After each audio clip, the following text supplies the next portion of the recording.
멸망시키는 가운데 그 페르시아의 왕 고레스로 하여금 이제 바벨론 지역에 살았던 유다 민족들을 고토로 돌아가도록 포로들 귀환하도록 그리고 가서 예루살렘 성전을 다시 중건하도록 이제 칙령을 내림으로 말미암아 조서를 반포함으로 말미암아 그 사실이 구체적으로 성취되도록 실현되도록 그렇게 하나님께서 역사를 주관하신다는 거예요.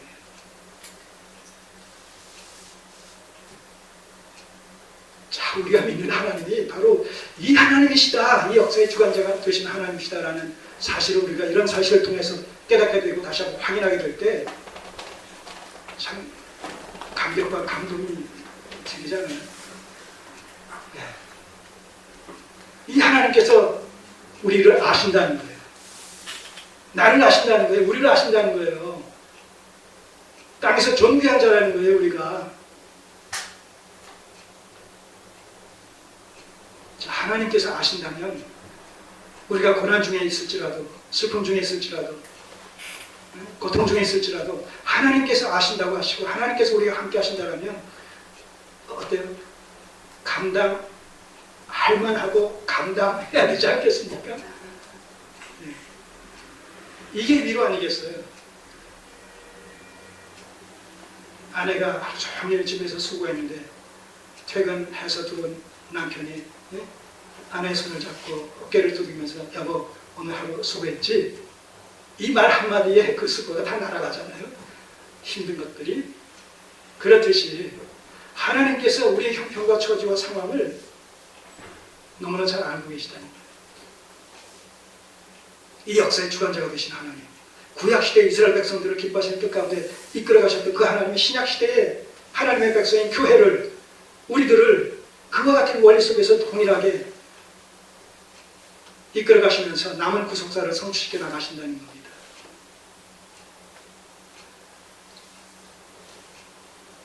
우리가 하나님을 믿는 이유가 여기에 있다는 거예요. 그래서 궁극적인 종말론적인 하나님의 나라로 우리를 이끌어 가신다는 것이죠. 안전하게.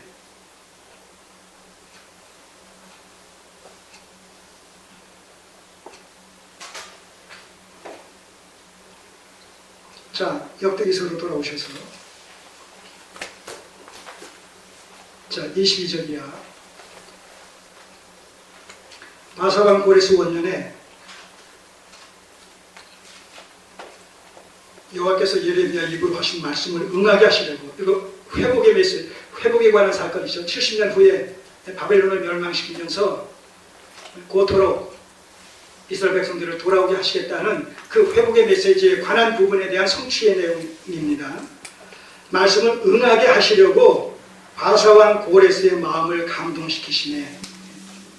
이 세상 역사가 철저히 그분의 장중에 붙들려 있다는 거예요. 트럼프, 하나님의 장중에 붙들려 있는 인물이라는 거예요. 김정은, 아베, 푸틴, 시진핑 다 마찬가지라는 거예요. 그분의 장중에 붙들려 있다는 것이죠.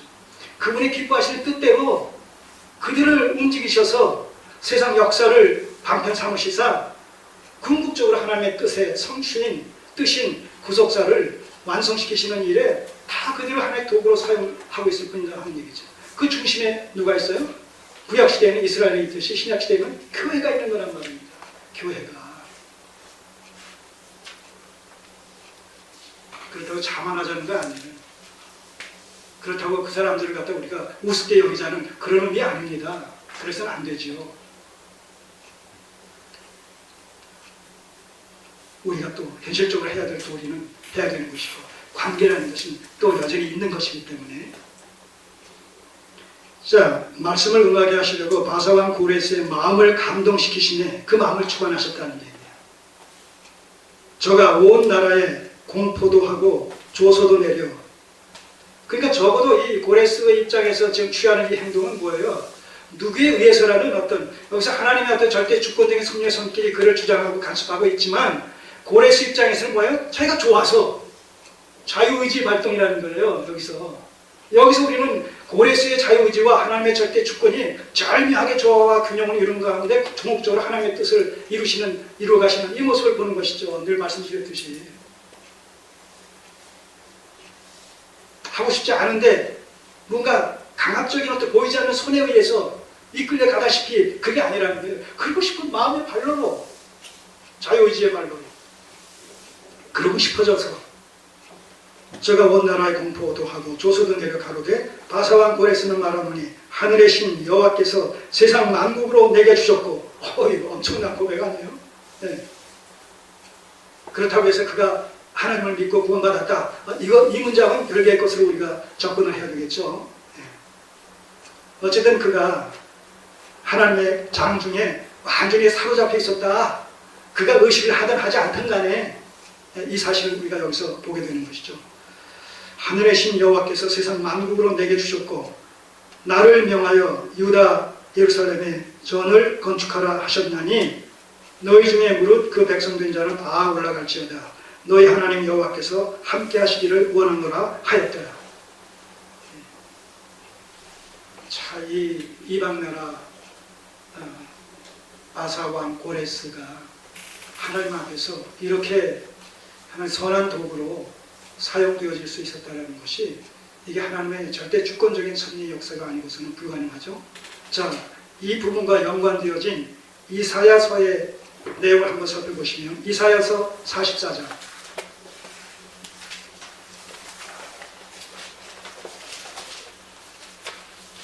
아까도 말씀드렸듯이 이게 100여 년 전 이후에 미래에 일어날 사건을 100여 년 전 이전에 이미 말씀하신 거란 말입니다. 그러니 역사의 주관자가 되신 분이 하나님이시죠. 알파와 오메가라고 말씀하시잖아요. 네.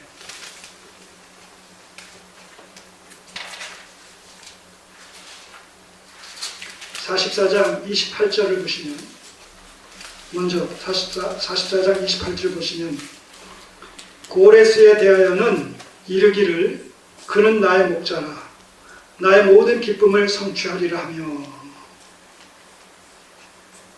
자, 하나님께서 미래에 아사의 고레스를 내다보시고 그는 나의 목자라 나의 모든 기쁨을 성취하리라. 앞으로 이제 세상 역사가 하나님의 기뻐하시는 뜻 가운데 섭리적으로 인도와 다스림을 맡게 될 텐데 그런 맥락 속에서 이제 고레스가 등장하게 될 것이라는 얘기죠. 근데 그 고레스를 하나님은 섭리의 도구로 사용하셔서 하나님의 구속사를 성취시켜 나가시는 일에 귀하게 쓰임받을 이런 그 인물이 될 것이다. 이렇게 지금 이사야를 통해서 미래지향적인 예언을 하시는 거예요. 그리고 45장 1절이야. 나 여호와는 나의 기름받은 고레스의 오른손을 잡고 열국으로 그 앞에 항복하게 하며 열왕의 허리를 풀며 성문을 그 앞에 열어서 닫지 못하게 하리라. 자, 이 미래에 대한 예언입니다. 이사야는 히스기야 시대에 성장 노릇했던 사람이에요. 이사야는. 그러니까 아직 유다의 멸망은 미래적인 사건이란 말입니다. 그럴 때 앞을 내다보면서 하나님의 신탁의 말씀을 지금 이렇게 예언하는 것이죠. 자, 그런가 하면 보세요. 3절 네게 흑암 중에 보화와 은밀한 곳에 숨은 재물을 주어서 너로 너를 지명하여 부른 자가 나 여호와 이스라엘의 하나님인 줄 알게 하리라. 내가 나의 종 야곱 나의 택한 이스라엘을 위하여 너를 지명하여 불렀나니. 이거 지금 고레스에 대한 얘기예요. 고레스를 지명하여 불렀나니 누구를 위해서? 나의 종 야곱 나의 택한 이스라엘을 위하여 너를 지명하여 불렀다는 거예요. 그러니까 고레스는 철저히 하나님의 도구로 사용되어지기 위해서 왕위에까지도 하나님께서 그를 세우셨다. 이런 의미가 적용될 수 있는 것이죠. 한 나라의 왕 자체가 즉위되고 폐위되는 것조차도 하나님의 절대 주권 하에서 가능하다는 얘기죠. 물론 그것은 그 시대의 그 상황 속에서 어떤 그 정권에 대한 이런 탐욕적인 어떤 이해관계에 물려서 승자와 패자가 생기겠지만 궁극적으로는 그런 방식을 통해서 하나님은 또 하나님의 기뻐하시는 뜻 가운데 세울 자를 세우시고 폐위시킬 자를 폐위시키신다는 말씀입니다. 너를 진정하여 불렀나니 너는 나를 알지 못하였을지라도 나는 내게 칭호를 주었노라. 자, 이렇게 해서 이미 과거의 미래의 이 고레스를 내다보시고 그를 통해서 이스라엘 백성들을 기뻐하시는 뜻 가운데 섭리하실 것이다 라는 사실을 미리 말씀하고 계시다는 것이죠. 자, 다시 역대기서로 돌아가셔서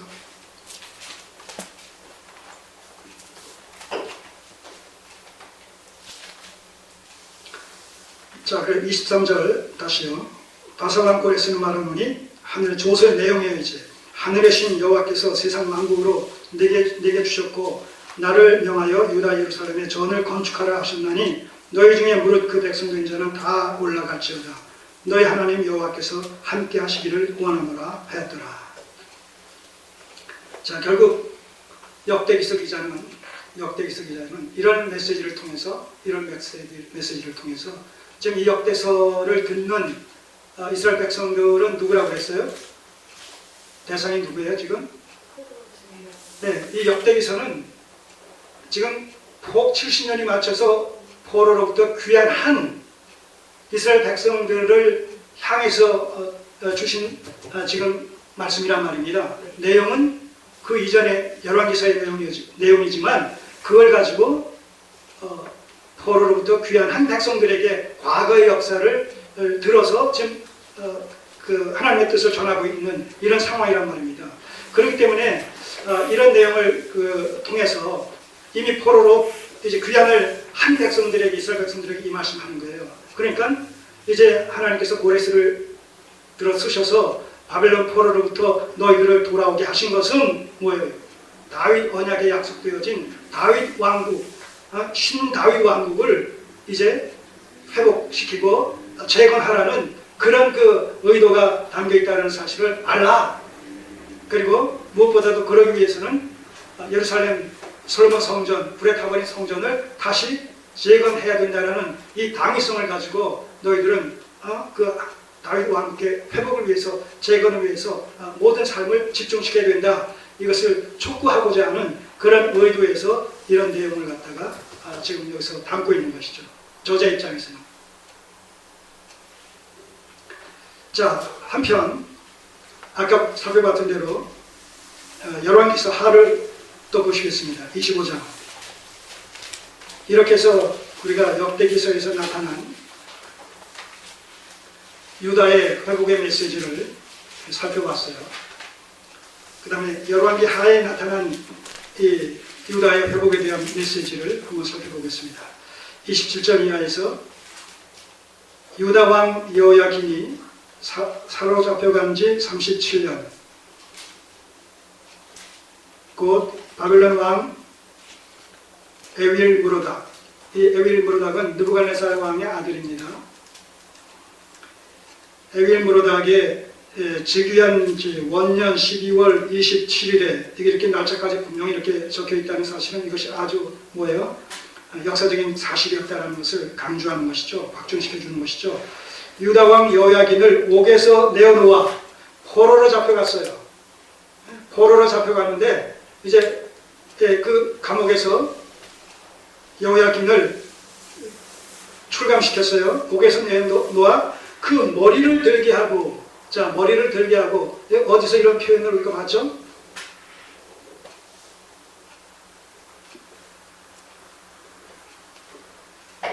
창세기에서 요셉이 갇혀 있을 때 바로 왕의 술 맡은 관원장, 떡 맡은 관원장이 꿈을 꿨을 때 요셉이 그 해몽을 해줬을 때 떡 맡은 관원장은 3일 후에 죽을 것에 대해서